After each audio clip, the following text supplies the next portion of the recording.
Mister جناب ہرچند سنگھ دہریوال جی کا ہے جو بیڈ فورڈ سے تشریف لائے ہیں. میں ان سے درخواست کروں گا تشریف لائیں.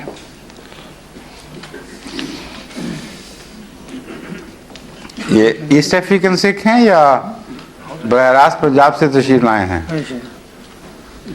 یہ بیڈ فورڈ سے تشریف لائے. نہیں وہ تو ہے، میں کہتا ہوں ایسٹ افریقہ سے ہو کے آئے ہیں یا براہ راست پنجاب سے تشریف لائے ہیں؟ پنجاب سے. پنجاب سیدھا، ٹھیک ہے. میں ہرچند سنگھ ਧਾਲੀਵਾਲ ہوں اور میں ਗੁਰੂ ਨਾਨਕ ਨੂੰ ਮੰਨਦਾ. ਜਦੋਂ ਬਾਬਾ ਮੱਕੇ ਗਏ ਸਨ ਉੱਥੇ ਕੀ ਪ੍ਰਸ਼ਨ ਉੱਤਰ ਹੋਏ ਸੀ ਔਰ ਤੁਹਾਡਾ ਉਹਨਾਂ ਵਾਸਤੇ ਕੀ ਖਿਆਲ ਹੈ؟ تشریف رکھو.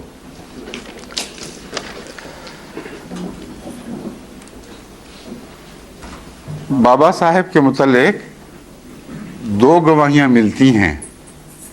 ایک یہ کہ وہ مکے گئے تھے، ایک یہ کہ وہ بنارس بھی گئے، اور دوسرے ہندوؤں کے جو بڑے بڑے مرکز تھے وہاں بھی گئے.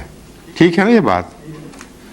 لیکن ایک فرق ہے، آپ کا کسی مندر میں جا کر ہندوؤں کی طرح عبادت کرنا ثابت نہیں ہے، بلکہ اگر کوئی کہے تو جھوٹا الزام ہے، کیونکہ آپ توحید کے قائل تھے.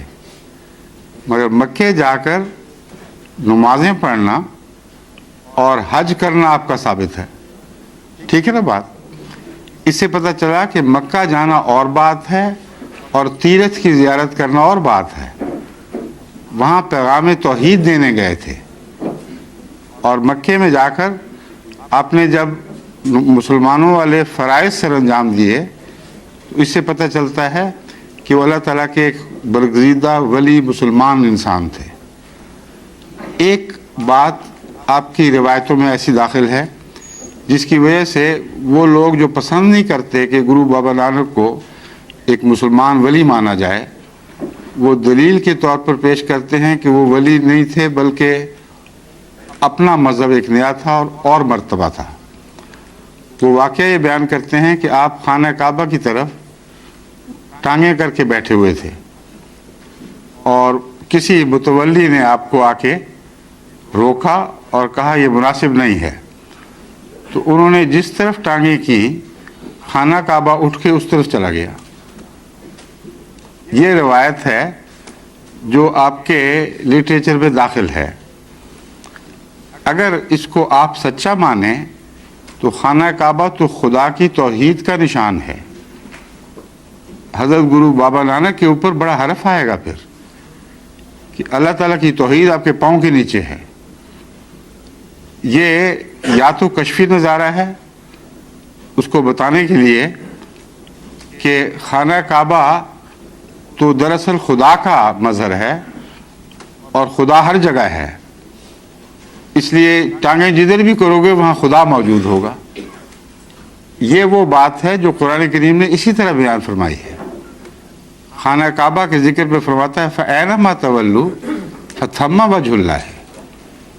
جدھر منہ کرو گے ادھر خدا ہی خدا ہے. تو یہ چونکہ قرآنی مضمون کے مطابق ہے، اس لیے میں اس کی یہ تعبیر کرتا ہوں کہ اس شخص کو سمجھانے کے لیے کہ یہ ولی اللہ انسان ہے، تم اس کی حکمتیں نہیں سمجھتے، یہ نظارہ دکھا دیا گیا ہوگا. مگر خانہ کعبہ کی تعظیم ثابت ہے آپ سے. پھر کبھی ایک دفعہ بھی یہ واقعہ ثابت نہیں کہ آپ نے مثلا گیتا یا وید کو حمائل بنا کے اپنے اوپر گلے میں ڈالا ہو. مگر جس کو آپ پوتھی شریف کہتے ہیں وہ قرآن کریم ہے. وہ گردن میں حمائل رہتا تھا، جس کا مطلب ہے کہ آپ کلام الہی کی عزت کرتے تھے، اس کو سچا جانتے تھے.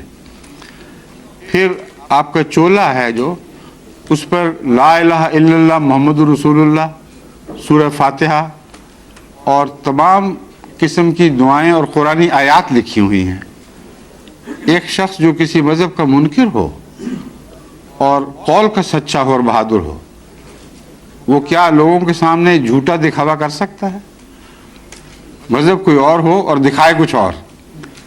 اس لیے حضرت گرو بابا نانک کی عزت کا تقاضا ہے کہ جو انہوں نے اپنے آپ کو دکھایا وہی ان کے دل کا حال جانے.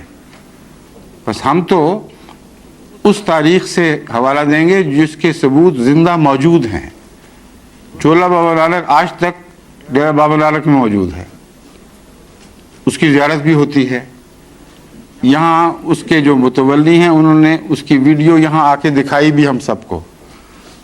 صاف اس میں لا الہ الا اللہ محمد رسول اللہ سورہ فاتحہ اور کلمات الہی دکھائی دیتے ہیں, بلکہ پڑھے جاتے ہیں. اور پوتھی کے متعلق جیسا کہ میں بیان کروں, حضرت مسیح موعود علیہ السلام نے شروع سے یہ کہنا شروع کیا کہ خدا تعالیٰ سے اطلاع پا کر آپ نے بتایا کہ یہ پوتھی جو ہے قرآن کریم ہے, اور آج تک کسی سکھ نے انکار نہیں کیا. چولا بابا نانک نے کبھی انکار نہیں کیا. اور یہ بات سکھ قوم کی کم سے کم بنیادی شرافت کی مظہر ضرور ہے. مولوی انکار کر دیتے ہیں بات کا, سکھ خاموش ہو جاتے ہیں.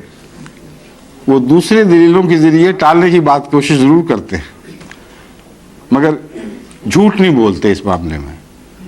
تو یہ دو باتیں ایسی ہیں جن سے میں سکھ قوم کا مداح ہوں اس بات میں کہ انہوں نے کم سے کم یہ تو کیا کہ انکار نہیں کیا کہ پوتھی پہ یہ لکھا ہوا ہے یا ان کے چولے پر یہ لکھا ہوا ہے.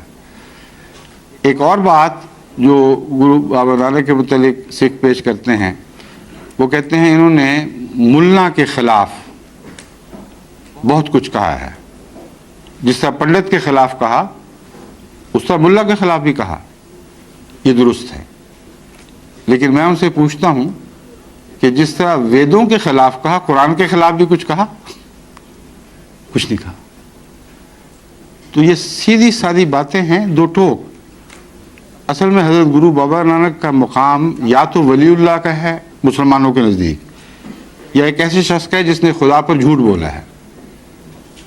جماعت احمدیہ مجبور ہے آپ کو نیک سمجھتے ہوئے یہ معنی کرنے کے کہ آپ خدا کے ایک ولی اللہ تھے, صوفی تھے. ہندوؤں سے آپ نے بہت سے پھل پائے جن کو توحید کے حضور پیش کر دیا, یعنی تبلیغ کر کے جو پھل آپ کو ملے وہ خدا کے توحید کے قدموں میں ڈالے. مسلمان بھی ان کے ساتھ اسی طرح درویش بن کر ساتھ رہے. بھائی مردانہ کا نام آپ جانتے ہیں. تو صاف پتہ چلتا ہے کہ بزرگ صوفی تھا جو خدا تعالیٰ سے الہام یافتہ تھا. اور ایک اور ثبوت اس بات کے حق میں یہ ہے کہ اس زمانے میں تو مولوی بہت ہی سینسٹیو تھے کسی کے مرتد ہونے پر, لیکن ایک بھی واقعہ نہیں کہ حضرت گرو بابا نانک کے مسلمان مریدوں پر کسی نے یہ الزام لگایا ہوا ہے کہ تم اپنا دین چھوڑ کے کوئی اور دین لے چکے ہو. تو یہ ساری تاریخ کی ایسی کھلی گواہیاں ہیں کہ میرے نزدیک آپ کو تسلیم کرنا چاہیے. جو اختلاف ہوئے ہیں وہ حضرت گرو بابا نانک کے زمانے میں نہیں ہوئے, یہ سیاسی اختلاف ہوئے ہیں اورنگزیب کے زمانے میں. اور اورنگزیب کے زمانے میں چونکہ مغلیہ سلطنت پنجاب کے اوپر اپنے حکومت کا تسلط مضبوط کرنا چاہتی تھی, اس لیے انہوں نے سکھوں سے چھیڑخانی شروع کر دی.